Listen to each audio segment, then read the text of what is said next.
ഓം ശാന്തി 13/9/2024 പ്രഭാതമുരളി. മധുരമായ കുട്ടികളെ, നിങ്ങൾ സർവാത്മാക്കളെയും കർമ്മബന്ധനങ്ങളിൽ നിന്ന് രക്ഷിക്കുന്ന രക്ഷാസൈന്യമാണ്. നിങ്ങൾ കർമ്മബന്ധനങ്ങളിൽ കുടുങ്ങരുത്. ചോദ്യം: ഏതഭ്യാസം ചെയ്തുകൊണ്ടിരിക്കുമ്പോൾ ആത്മാവ് വളരെ വളരെ ശക്തിശാലിയായി മാറും? ഉത്തരം: എപ്പോഴെല്ലാം സമയം ലഭിക്കുന്നുവോ ശരീരത്തിൽ നിന്ന് വേറിടാനുള്ള അഭ്യാസം ചെയ്യൂ. വേറിട്ടിരിക്കുന്നതിലൂടെ ആത്മാവിൽ ശക്തി തിരിച്ചുവരും. ആത്മാവിൽ ബലം നിറയും. നിങ്ങൾ ഗുപ്തമായ സൈന്യമാണ്. നിങ്ങൾക്ക് നിർദ്ദേശം ലഭിച്ചിരിക്കുകയാണ്. Attention please. അതായത്, ഒരു ബാബയെ ഓർമ്മിക്കൂ, അശരീരിയാകൂ. ഓം ശാന്തി. ഓം ശാന്തിയുടെ അർത്ഥം ബാബ നല്ല രീതിയിൽ മനസ്സിലാക്കി തന്നു. എവിടെ സൈനികർ നിരന്നു നിൽക്കുന്നുവോ അവരോട് അറ്റൻഷൻ എന്ന് പറയാറുണ്ട്. അവരുടെ അറ്റൻഷൻ അർത്ഥം ശാന്തതയാണ്. ഇവിടെ നിങ്ങളോടും ബാബ പറയുകയാണ് അറ്റൻഷൻ, അതായത് ഒരു ബാബയുടെ ഓർമ്മയിലിരിക്കൂ. വായിലൂടെ പറയേണ്ടി വരുന്നു. അല്ല എങ്കിൽ ശബ്ദത്തിൽ നിന്ന് ദൂരെയിരിക്കണം. അറ്റൻഷൻ. ബാബയുടെ ഓർമ്മയിലാണോ?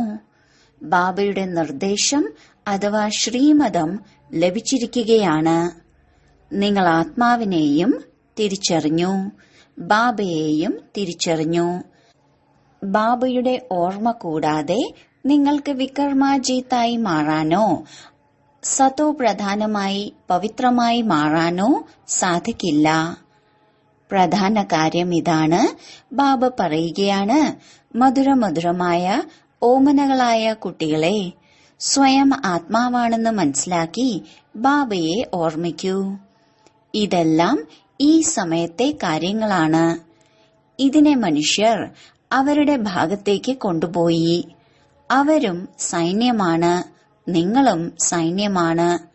ഗുപ്തമായ സൈനികരും ഉണ്ടാകുമല്ലോ. അവർ ഗുപ്തമായി ഇരിക്കും. നിങ്ങളും ഗുപ്തമായവരാണ്. നിങ്ങളും ഗുപ്തമായി പോകുന്നു, അതായത് ബാബയുടെ ഓർമ്മയിൽ ലയിച്ചു ചേരുന്നു. ഇതിനെയാണ് പറയുന്നത് ഗുപ്തം. ആർക്കും തിരിച്ചറിയാൻ സാധിക്കില്ല. നിങ്ങളും ഗുപ്തമല്ലേ? നിങ്ങളുടെ ഓർമ്മയാകുന്ന യാത്ര ഗുപ്തമാണ്. കേവലം ബാബ പറയുകയാണ്, എന്നെ ഓർമ്മിക്കൂ. കാരണം ബാബയ്ക്കറിയാം, ഓർമ്മയിലൂടെ ഈ പാവങ്ങളുടെ മംഗളം ഉണ്ടാകും. ഇപ്പോൾ നിങ്ങളെ പാവങ്ങളെന്ന് പറയാം. സ്വർഗത്തിൽ പാവങ്ങളെന്ന് പറയില്ല. ആരാണോ ബന്ധനങ്ങളിൽ കുരുങ്ങിയിരിക്കുന്നത് അവരെയാണ് പാവങ്ങൾ എന്ന് പറയുന്നത്. ഇതും നിങ്ങളാണ് മനസ്സിലാക്കുന്നത്. ബാബ മനസ്സിലാക്കി തരികയാണ്. നിങ്ങളെ ലൈറ്റ് ഹൌസ് എന്ന് വിളിക്കുന്നു. ബാബയെയും ലൈറ്റ് ഹൌസ് എന്ന് പറയുന്നു. ബാബ വീണ്ടും വീണ്ടും മനസ്സിലാക്കി തരികയാണ്. ഒരു കണ്ണിൽ ശാന്തിധാമവും മറുകണ്ണിൽ സുഖധാമവും വെക്കൂ. നിങ്ങൾ ലൈറ്റ് ഹൌസ് പോലെയാണ്. എഴുന്നേൽക്കുമ്പോഴും ഇരിക്കുമ്പോഴും നടക്കുമ്പോഴും നിങ്ങൾ പ്രകാശമായി ഇരിക്കൂ. എല്ലാവർക്കും ശാന്തിധാമത്തിലേക്കും സുഖധാമത്തിലേക്കുമുള്ള വഴി പറഞ്ഞു കൊടുത്തുകൊണ്ടിരിക്കൂ. ഈ ദുഃഖധാമത്തിൽ എല്ലാവരുടെ തോണിയും കുടുങ്ങിയിരിക്കുകയാണ്. അപ്പോഴാണ് ബാബയോട്, തോണിക്കാരാ, ഞങ്ങളുടെ തോണിയെ അക്കരെ എത്തിക്കൂ. അല്ലയോ തോണിക്കാരാ, എല്ലാവരുടെ തോണിയും കുടുങ്ങിയിരിക്കുകയാണ് എന്ന് പറയുന്നത്. അവരെ രക്ഷിക്കാൻ ആർക്ക് സാധിക്കും? അതിനായി രക്ഷാസൈന്യമൊന്നുമില്ല.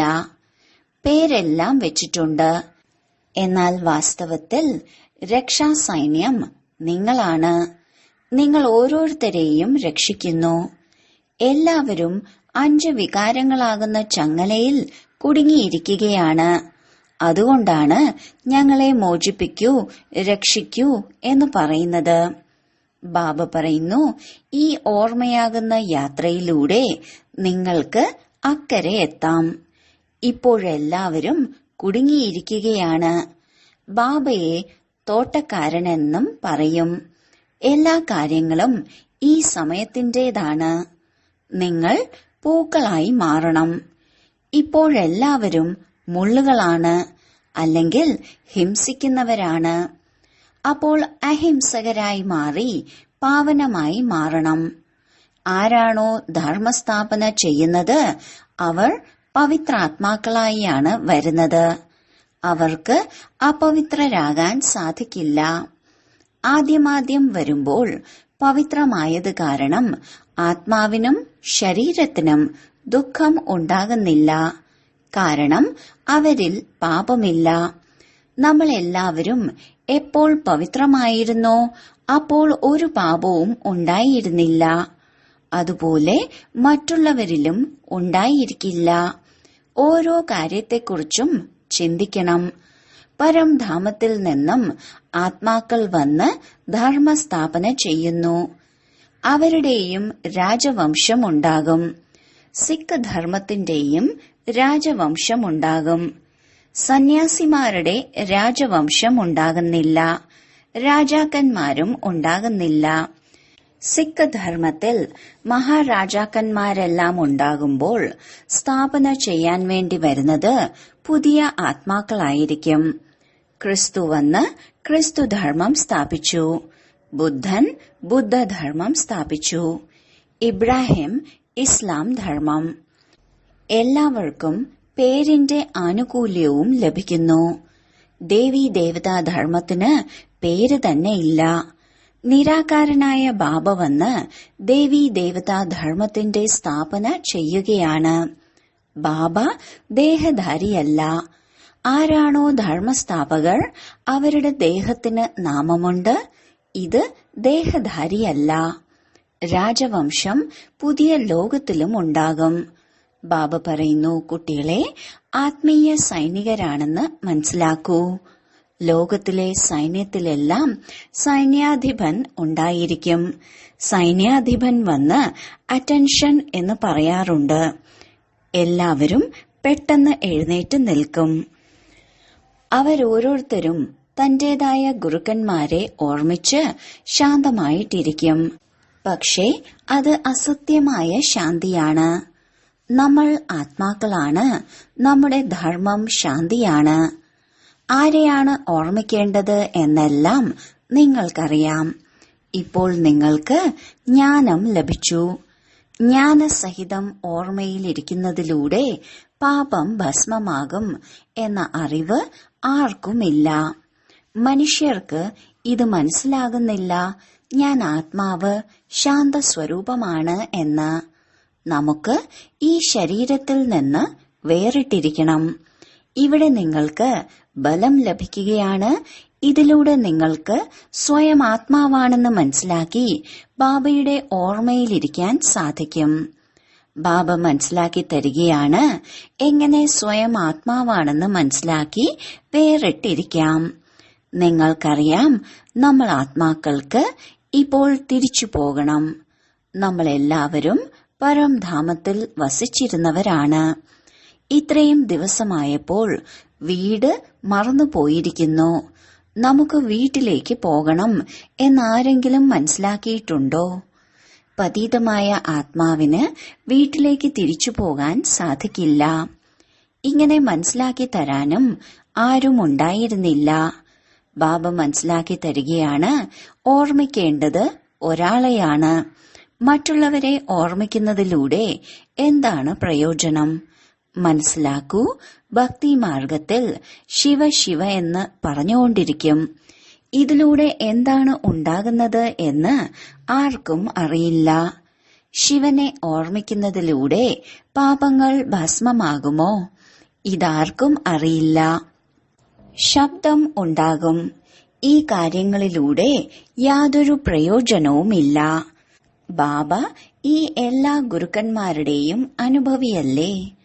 ബാബ പറയുകയാണ്, അല്ലയോ അർജുന, ഇതെല്ലാം ഉപേക്ഷിക്കൂ. സദ്ഗുരുവിനെ ലഭിച്ചു. ഇനി ഇതിന്റെ ഒന്നും ആവശ്യമില്ല. സദ്ഗുരു അക്കരെ കടത്തുന്ന ബാബ പറയുകയാണ്, ഞാൻ നിങ്ങളെ ആസുരീയ ലോകത്തിൽ നിന്നും അക്കരെ എത്തിക്കുകയാണ്. വിഷയസാഗരത്തിൽ നിന്നും മറികടക്കണം. ഈ എല്ലാ കാര്യങ്ങളും മനസ്സിലാക്കി തരികയാണ്. തോണിക്കാരൻ തോണി തുഴയുന്ന ആളാണ്. പക്ഷേ മനസ്സിലാക്കുന്നതിന് വേണ്ടി ഈ പേര് വെച്ചിരിക്കുകയാണ്. ബാബയെ പ്രാണേശ്വരനായ ബാബ അഥവാ ജീവദാനം നൽകുന്നത് ബാബയാണ് എന്നാണ് പറയുന്നത്. ബാബ അമരനാക്കി മാറ്റുന്നു. പ്രാണനെന്ന് ആത്മാവിനെയാണ് പറയുന്നത്. ആത്മാവ് പോയാൽ പ്രാണൻ പോയി എന്ന് പറയില്ലേ? പിന്നീട് ശരീരത്തെ വെച്ചിരിക്കില്ല. ആത്മാവുണ്ടെങ്കിൽ ശരീരത്തിനും ആരോഗ്യമുണ്ട്. ആത്മാവില്ലെങ്കിൽ ശരീരം അഴുകാൻ തുടങ്ങും. അതിനെ വെച്ചിരുന്ന് എന്തു ചെയ്യാനാണ്? മൃഗങ്ങൾ പോലും അങ്ങനെ ചെയ്യില്ല. കേവലം കുരങ്ങൻ മാത്രം അതിന്റെ കുട്ടി മരിച്ചാലും അഴുകിയാൽ പോലും ആ ജഡം ഉപേക്ഷിക്കില്ല. തൂക്കിയിട്ട് നടക്കും. അത് മൃഗമല്ലേ? നിങ്ങൾ മനുഷ്യരല്ലേ? ശരീരം ഉപേക്ഷിച്ചാൽ പിന്നെ പെട്ടെന്ന് മറവ് ചെയ്യൂ എന്ന് പറയും. മനുഷ്യർ പറയും സ്വർഗത്തിൽ പോയി. മൃതദേഹം എടുക്കുമ്പോൾ ആദ്യം കാല് ശ്മശാനത്തിന്റെ ഭാഗത്തേക്കായിരിക്കും. പിന്നീട് എപ്പോഴാണോ ഉള്ളിലേക്ക് കടക്കുന്നത്, പൂജയെല്ലാം ചെയ്യുമ്പോൾ മനസ്സിലാക്കും ഇപ്പോൾ സ്വർഗത്തിലേക്ക് പോയിക്കൊണ്ടിരിക്കുകയാണ്. അപ്പോൾ തല തിരിച്ച് ശ്മശാനത്തിന്റെ ഭാഗത്തേക്കാക്കും. നിങ്ങൾ കൃഷ്ണൻ നരകത്തെ ചവിട്ടി മാറ്റുന്നതായി കൃത്യമായി കാണിച്ചിട്ടുണ്ട്. കൃഷ്ണന്റെ ഈ ശരീരമല്ല, പേരും രൂപവും എല്ലാം മാറുന്നുണ്ട്. എത്ര കാര്യങ്ങൾ ബാബ മനസ്സിലാക്കി തരുന്നു. ശേഷം ബാബ പറയുന്നു, മന്മനാ ഭവ. ഇവിടെ വന്നിരിക്കുമ്പോൾ അറ്റൻഷൻ ഉണ്ടായിരിക്കണം. ബുദ്ധി ബാബയിലായിരിക്കണം. നിങ്ങളുടെ അറ്റൻഷൻ സദാകാലത്തേക്ക് വേണ്ടിയാണ്. ഏതുവരെ ജീവിക്കുന്നോ ബാബയെ ഓർമ്മിക്കണം. ഓർമ്മയിലൂടെ ജന്മജന്മാന്തരങ്ങളിലെ പാപം ഭസ്മമാകും. ഓർമ്മിക്കുന്നില്ല എങ്കിൽ പാപം ഭസ്മമാകില്ല. ബാബയെ ഓർമ്മിക്കണം. ഓർമ്മിക്കുമ്പോൾ കണ്ണുകൾ അടയ്ക്കരുത്. സന്യാസിമാർ കണ്ണുകൾ അടച്ചിരിക്കുന്നു. ചിലർ സ്ത്രീകളുടെ മുഖത്തു പോലും നോക്കില്ല. പട്ട കെട്ടിയിരിക്കും.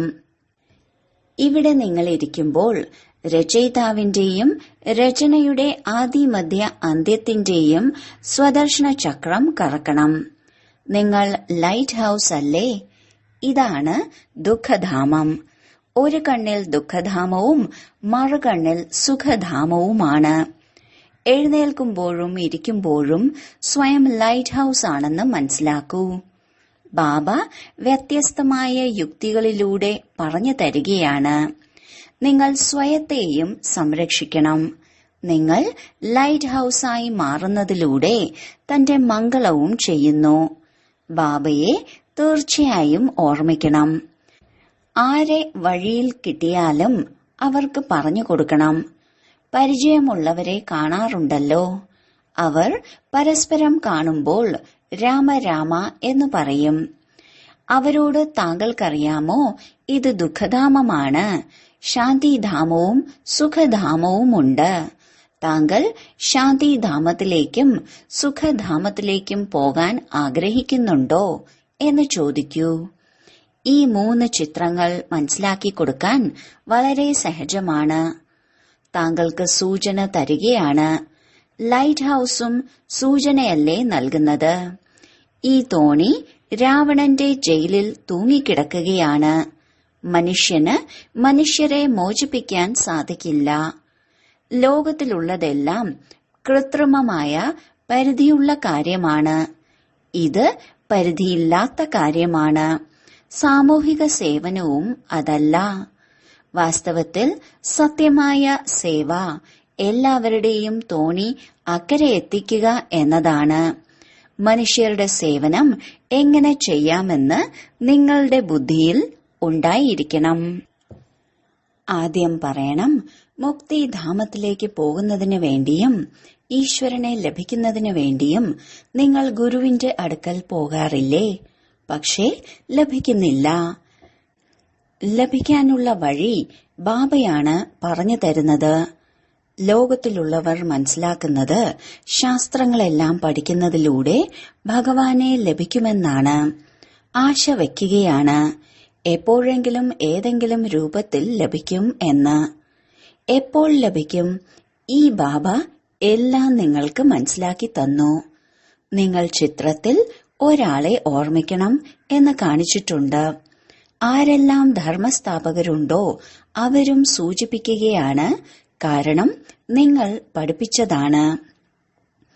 അവരും ഇതുപോലെ സൂചന നൽകുകയാണ്, സാഹബിനെ ജപിക്കൂ. ബാബ സദ്ഗുരുവാണ്. അനേക പ്രകാരത്തിലുള്ള പഠിപ്പുകൾ നൽകുന്ന ആളെയാണ് ഗുരുവെന്ന് പറയുന്നത്. അശരീരിയായി മാറാനുള്ള പഠിപ്പ് ആർക്കും അറിയില്ല. നിങ്ങൾ പറയൂ, ശിവബാബയെ ഓർമ്മിക്കൂ. ഭക്തർ ശിവന്റെ ക്ഷേത്രത്തിലേക്കെല്ലാം പോകുന്നു. അവർക്കും ശിവനെ ബാബയെന്ന് പറയുന്ന ശീലമാണ് ഉള്ളത്. വേറെ ആരെയും ബാബയെന്ന് പറയാറില്ല. പക്ഷേ അവർ നിരാകാരനെ അല്ല ഓർമ്മിക്കുന്നത്, ശരീരധാരിയെയാണ്. ശിവൻ നിരാകാരനാണ്, സത്യമായ ബാബയാണ്, എല്ലാവരുടെയും ബാബയാണ്. എല്ലാ ആത്മാക്കളും അശരീരിയാണ്. നിങ്ങൾ കുട്ടികൾ ഇവിടെ ഇരിക്കുമ്പോൾ ഈ ലഹരിയിലിരിക്കൂ. നിങ്ങൾക്കറിയാം നമ്മൾ എങ്ങനെ കുടുങ്ങിക്കിടന്നവരായിരുന്നു. ഇപ്പോൾ ബാബ വന്ന് വഴി പറഞ്ഞു തരികയാണ്. ബാക്കി എല്ലാവരും കുടുങ്ങിയിരിക്കുകയാണ്, മോചിതരല്ല. ശിക്ഷകൾ അനുഭവിച്ച് എല്ലാവരും മോചിതരാകും. നിങ്ങൾ കുട്ടികൾക്ക് മനസ്സിലാക്കി തരികയാണ്, ശിക്ഷകൾ അനുഭവിച്ച് പദവി നേടണ്ട. ശിക്ഷകൾ വളരെയധികം അനുഭവിക്കുമ്പോൾ പദവി ഭ്രഷ്ടമാകും. ശിക്ഷകൾ അനുഭവിക്കുന്നില്ല എങ്കിൽ നല്ല പദവി ലഭിക്കും.